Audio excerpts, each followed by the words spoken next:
Quarantine movie के starting में हम एक न्यूज़ रिपोर्टर को देखते हैं जिसका नाम एंजेला है और एंजेला और उसका साथी कैमरामैन स्कॉट रात को एक फायर स्टेशन पर आए हुए हैं जहां ये लोग दिखाने वाले हैं कि कैसे फायर फाइटर्स काम करते हैं। इनकी मुलाकात यहाँ फायर डिपार्टमेंट के हेड बॉब से होती है जो कि इन्हें बताता है कि कैसे इमरजेंसी के वक्त फायर फाइटर्स ऊपर से नीचे एक रॉड से फिसलते हुए आते हैं। एंजेला यहाँ कुछ फायर फाइटर्स का भी इंटरव्यू लेती है जहां जेक नाम का एक फायर फाइटर इन लोगों को बताता है कि कैसे फायर फाइटर्स को 24 घंटे स्टेशन के ही अंदर रहना पड़ता है। इसी वजह से फायर स्टेशन पर उनकी जरूरत का सारा सामान अवेलेबल होता है। एंजेला का कैमरामैन हर चीज रिकॉर्ड कर रहा होता है क्योंकि उनके बॉस को ज्यादा वीडियो फुटेज चाहिए था। उस फायर स्टेशन पर एक भी लड़की नहीं होती है जिस कारण से एंजेला को देखकर सभी उसको फ्लर्ट कर रहे होते हैं और इनकी इसी मस्ती मजाक के बीच एक इमरजेंसी सायरन बजता है और एंजेला और उसका कैमरामैन भी फायर फाइटर्स के साथ जाने के लिए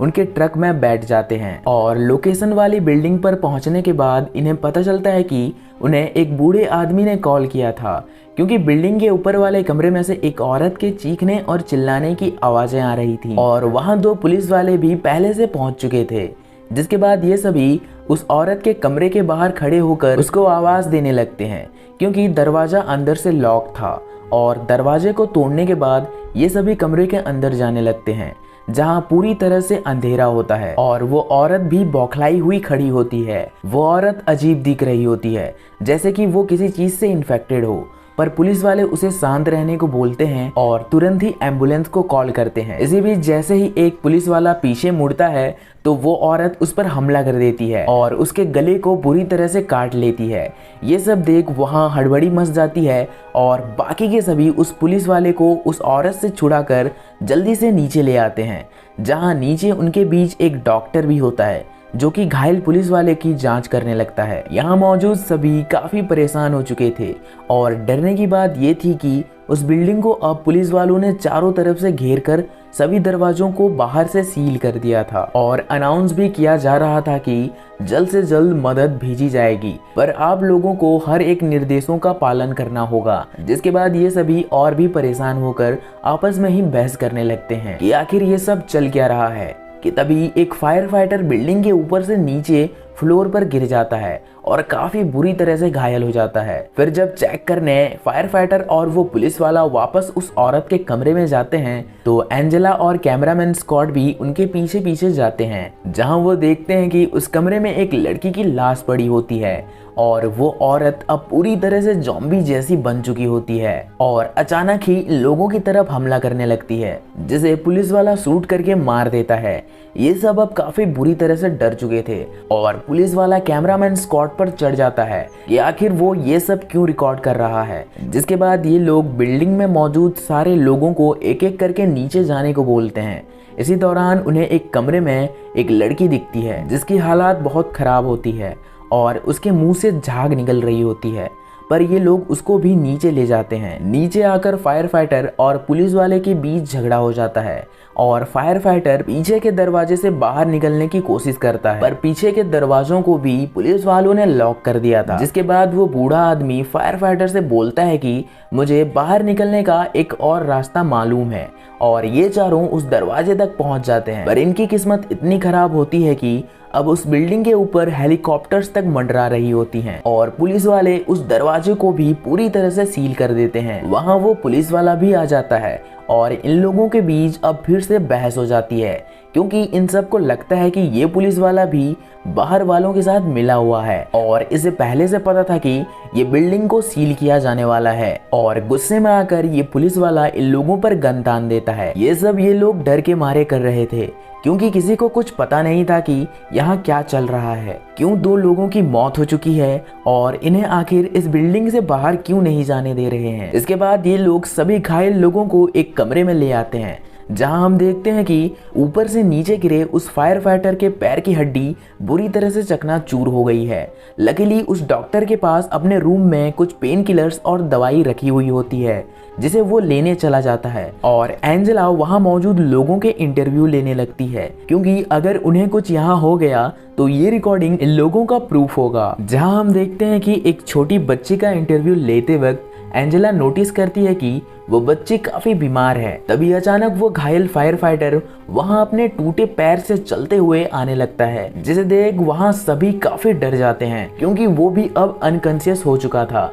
जिसे वो डॉक्टर बेहोशी का इंजेक्शन देकर फिर से इन लोगों के हेल्प से उस कमरे में लिटा देता है, जहां वो डॉक्टर इन्हें बताता है कि इन सब में अब रेबीज के लक्षण दिख रहे हैं। रेबीज होने पर भी लोगों को काफी बीमारी और इन्फेक्शन हो जाता है, पर रेबीज धीरे धीरे फैलता है। पर ये लोग तो तुरंत ही इन्फेक्टेड हो रहे थे और डॉक्टर ये भी बताता है कि रेबीज से इन्फेक्टेड होने के बाद बचने के चांसेस एकदम खत्म हो जाते हैं। जिसके बाद कुछ लोग अपने अपने रूम में जाने की जिद करते हैं और एंजेला और कैमरामैन स्कॉट भी एक कपल के साथ उनके रूम में जाते हैं, जहां वो लोग टीवी चालू करके न्यूज़ देखते हैं कि बाहर मौजूद पुलिस वाले मीडिया से झूठ बोल रही है कि सबको बिल्डिंग से बाहर निकाला जा चुका है और चेकिंग के लिए वहां 2 डॉक्टर को भी भेजा जाएगा। तभी उस कपल को अपने कमरे में किसी के होने का एहसास होता है और अचानक से एक इन्फेक्टेड औरत उन पर और स्कॉट पर भी हमला करने लगती है, पर स्कॉट उसे अपने कैमरे से मार मार कर उसकी जान ले लेता है, जिससे इन लोगों की भी जान बच जाती है। जिसके बाद वो पुलिस वाला जानकारी के लिए सभी के नाम लिख रहा होता है, क्योंकि वो पुलिस वाले बिल्डिंग के अंदर 2 डॉक्टर को भेजने वाले थे और फिर 2 डॉक्टर पूरी तरह से मास्क लगाकर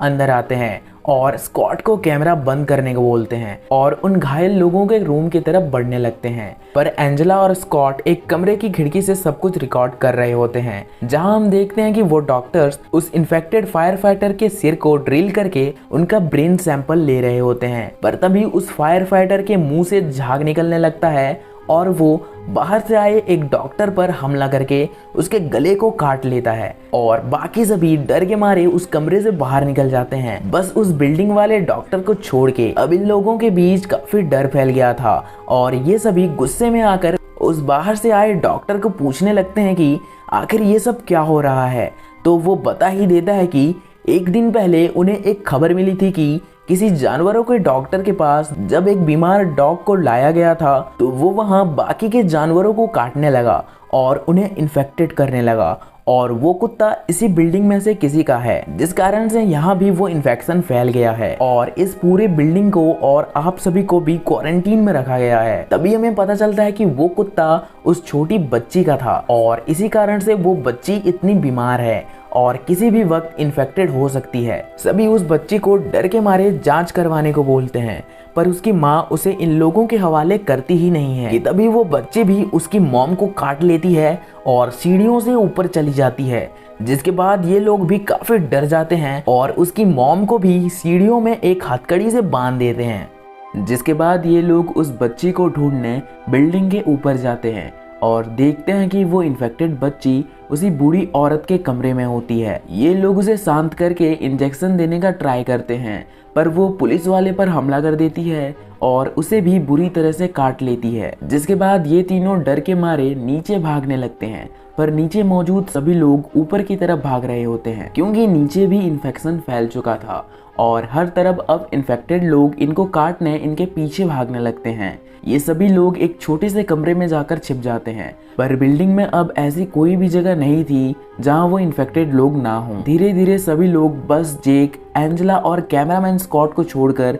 इन्फेक्शन की चपेट में आ जाते हैं। अब बस ये तीनों ही बचे थे, पर जल्दी जेक को भी एक लड़की काट कर इन्फेक्टेड कर देती है और बच जाते हैं बस ये दोनों। और ये दोनों इतने डरे हुए होते हैं कि बिल्डिंग की सबसे ऊपर वाले कमरे में जाकर छिप जाते हैं। ये कमरा बिल्कुल अजीब था, यहाँ ना तो लाइट था और दिखने में भी ये किसी एक्सपेरिमेंट करने की जगह जैसा दिख रहा था। अंधेरा होने के कारण स्कॉट कैमरे का नाइट विजन चालू कर लेता है और नाइट विजन चालू करने के साथ ही उसे कमरे में कुछ हलचल नजर आती है। स्कॉट जब नाइट विजन से इधर उधर देखने की कोशिश करता है तो वो देखता है कि एक अजीब सा क्रिएचर उस कमरे में घूम रहा होता है, पर वो ना तो इन्हें देख सकता है और ना ही इन्हें सुन सकता है। एंजेला को जब उस क्रिएचर के बारे में पता चलता है तो उसके रोंगटे खड़े हो जाते हैं और वो काफी डर जाती है। और जैसे ही स्कॉट उस क्रिएचर की तरफ कैमरा घुमाता है तो वो अचानक ही स्कॉट पर हमला करके उसे नीचे गिराकर मार डालता है। एंजेला काफी डरी हुई होती है